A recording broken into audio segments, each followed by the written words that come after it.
Di tengah hamparan sejarah yang seringkali ditulis dengan tinta darah dan dendam, muncullah sesosok pemimpin yang cahayanya menerangi zaman kegelapan.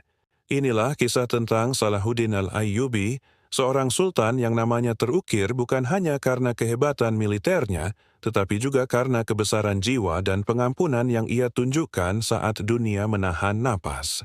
Pada tahun 1987, di bawah tatapannya yang tegas namun penuh kebijaksanaan, matanya tertuju pada satu permata di jantung dunia. Yerusalem, kota suci yang keindahannya memancar dari kejauhan. Setelah kemenangan telak di Hattin, pasukan Muslim di bawah komando Salahuddin bergerak mengepung Yerusalem. Namun, ini bukanlah pengepungan yang didasari nafsu untuk pertumpahan darah.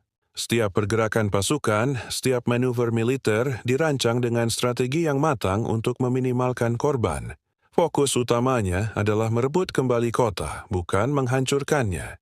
Dengan ketepatan dan efisiensi, para insinyur berhasil meruntuhkan sebagian tembok kota, menciptakan celah yang cukup untuk dimasuki. Keberhasilan ini dicapai dengan kerugian yang sangat minimal di kedua belah pihak, sebuah bukti nyata dari disiplin dan kendali sang sultan atas pasukannya. Saat gerbang kota akhirnya terbuka, para pemimpin pasukan salib yang bertahan berjalan keluar untuk menyerah. Mereka disambut bukan dengan pedang yang terhunus atau sorak-sorai kesombongan, melainkan dengan anggukan hormat dari Salahuddin.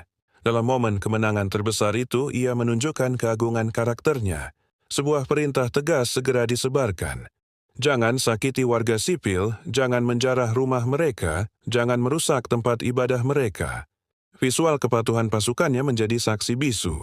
Para prajurit Muslim terlihat membagikan air kepada warga Kristen yang kehausan dan bahkan membantu seorang lansia yang kesulitan berjalan, mengubah medan perang menjadi panggung kemanusiaan. Pengampunan Salahuddin tidak berhenti di situ.